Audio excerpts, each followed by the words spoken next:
Hey guys, Spirit of the Lie here. In this video, we're going to sidestep all the Chinese DLC news and massive balance overhauls making the headlines this week to focus on the biggest shakeup, which is the new elite unit skins. I'm only kind of joking about that, as this along with syncing attack animations are two things I never thought would happen. The amount of time and effort going into this must have been crazy, so I want to recognize that effort and highlight some of the awesome new elite skins that you'll be encountering on the battlefield. The general pattern is that the non-elite versions will have a silver theme, with the elite upgrades having a gold theme, probably best exemplified by the Centurion and Huskarl. In this video though, we're going to do some ranking of the best, and things that give some extra points to include any historical Easter eggs that they work into the unit, as well as to what degree the elite upgrade reflects the stat improvements going on underneath. Does a unit gaining attack look more dangerous, or a unit gaining more HP look more durable? That's the kind of attention to detail I was looking for as I pulled out my top 15, which easily could have been top 20 or 30 for the record. Starting off at number 15, we have the Elite Chakram Thrower. It's not a super flashy upgrade, but includes some nice details.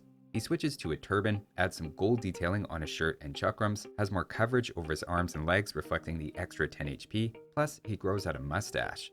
The fact the elite version has a variety of smaller chakrams on his body is also consistent with things I found about its historical use, where one of the weapon's advantages is it's easy to carry several on your arm or around the neck. The fact he has a few extras on him is pretty legit, and even the chakram itself changes color once thrown, so they even made a brand new projectile unit for the sake of the upgrade. While the covered legs and slight gold hints on the shirt are the identifying parts from a gameplay perspective and catch the eye, the devs went way deeper than that, and I have to wonder if the person adding in the mustache thought it would ever be noticed by a player. Next up, at number 14, we have the Elite Kamayuk.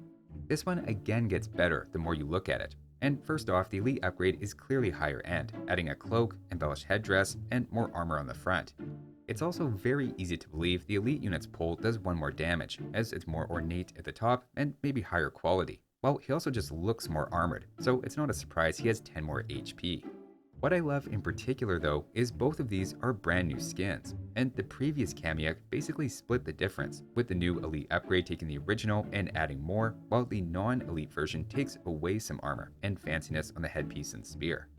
We see this as well with the Plumed Archer and a few others, where the non-elite version is a lighter take on what the unit was previously. And again, they probably assumed no one would notice the non-elite Kamayuk is now lighter armed than before, but for those of us with thousands of hours in the game, it's a nice little detail. Moving on to number 13, we have the Elite Berserk. My one critique here is that the axe looks the exact same before and after, despite the elite version having 2 more attack, though we can probably overlook that, as it's otherwise a clearly upgraded unit.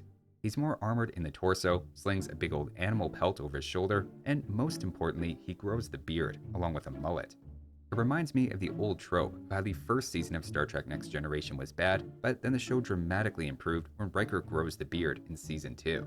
Real fans know it's when they drop Saturn for the Molten Ring planet in the intro that you were in for a banger episode, but we'll save that conversation for another time, and growing the beard is what made it into pop culture.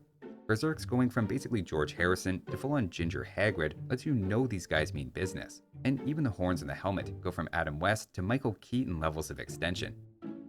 Next up, we have the Elite Chu Ko Nu.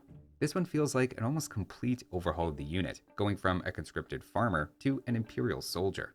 It maybe slightly overplays the fact that the unit only gains 5 HP in durability, but for a detail I especially appreciate, the unit icons reflect a much larger Chu Ko Nu that they're carrying.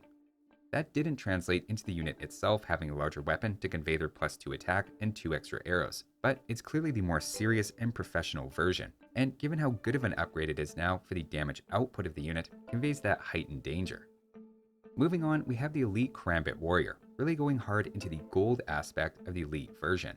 It only costs 600 gold to upgrade, and given how many Karambits you make and have to spread that across, I assume these are just gold painted, but there's no question which version of the unit you're using at a glance. You could argue the armor is a bit misleading, as they only gain 10 HP in 1 melee armor, but as a percentage increase, it is a big deal. Next up, we have the iconic Longbowman and its new elite version. You really feel the 5 HP and 1 Pierce Armor increase, with I can only assume the Pierce Armor increase coming entirely from the shield protecting his left gluteus maximus. I could nitpick the fact that the bow gains +1 attack and range without actually getting larger, but in general, it seems they were hesitant to rescale weapons, and overall, I think did a great job with the unit. You can expect to see a lot of these going forward on Black Forest and Michi. Moving on, we have the Elite Janissary. Clearly, this had to break into the top 10 simply because of its historic and iconic hat making its triumphal appearance. They were meant to have them the whole time, but were removed by some nervous lawyers, either thinking they looked like the Pope or some unsavory characters in the American South, which is a true story from the game's development and why similar hats got cut in Age of Kings apparently. The crowd demanded and we got them, and I actually wouldn't be surprised if the calls around giving Elite Janissaries the Royal Janissary skin on the forums even sparked this whole project, or if this all would have happened anyway. Next up though, we get to our first cavalry unit on the list, the Elite Coustillier. In general, I think cavalry are a bit trickier to make stand out when they turn elite, but I love this one in particular. They add some very nice gold banding that makes the elite version pop, and switches from a white knight to almost a black knight motif. I'm glad they didn't make all the cavalry turn into a black and gold version for elite, but in moderation and with this one, I think it's pretty nice. Moving on, next we have the Elite War Wagon. There's a few things that really work with this one, easily fitting into the silver versus gold system, but then adds in the nice touch of the extra spikes on top, calling back to the turtle ship. The horses are also very jazzed up, and it adds a flag that you might recognize from a turtle ship as well, further connecting those units and emphasizing they're the water and land versions of the same heavily armored motif. That then leads us nicely into number 6, the Elite Turtle Ship. These elevate each other as a pair, but I love what they did with this unit even more, not going full on gold plating, but making it an ornate pattern on top. The colored in eye on the head and silver colored neck are also little things that let you differentiate non-elite from elite just by looking at the icon. They're clever details I would never have thought of doing myself, but players can start subconsciously using to quickly differentiate the versions by their icons and improve readability. Now though, let's get into the top 5, beginning with the Elite Leitis. Personally, I love both of these versions for different reasons, and given how unique the original was, including its cone hat, I'm glad they kept it the same. Interestingly, the shield switches symbols, which I was hesitant about at first, but I looked it up and both symbols are important in Lithuanian history, being used by Vytautas the Great and his cousin Jogaila against the Teutonic Order. So if anything, it just shows some depth of research and trying to use the opportunity to include more Lithuanian history. The Elite upgrade gives plus 30 HP, plus 3 attack, and plus 1 melee armor, so it's a pretty significant one, especially in terms of durability, and I think you get that sense visually. I also appreciate it breaks the general pattern of silver for non-elite and gold for elite, and in this case, I think being an exception to the rule makes them more interesting. Next up, at number 4, we have the Elite Serjeant. I know some players are probably sick of seeing this unit in any form, but I think we can all agree the Elite upgrade looks pretty good. It's probably too much to expect a new reskin each age to reflect their automatically increased stats, but no question, even what we're getting here looks pretty great. The Elite upgrade gives plus 3 attack, 10 HP, and plus 2 plus 1 armor, which you can really feel in the model. The helmet detailing, added armor, completely redone axe head, and swap from red to a single colored shield make it extremely easy to read and conveys all the stat changes you can expect. Moving on to number 3 though, how could they possibly beat out my beloved Samurai? Again, it has perfect readability with the sashimono hanging off the back, which was used to identify which side of a battle a soldier was on, but now indicates an upgrade. Like the Janissary hats, there's a step up to the look of the unit overall between the more intense helmet and extra armor, but I barely see those changes past the glorious sashimonos. Next up, at number 2, we have the Elite Teutonic Knight. It's the ultimate fan favorite unit, getting the upgraded helmet treatment, though notably having a nice upgrade around the shoulders and more accented cross on the back of the cloak as well. I don't think I have to explain this being so high up to you guys, other than to justify why it isn't number 1. Instead, I'm giving that honor to the Elite Jaguar Warrior.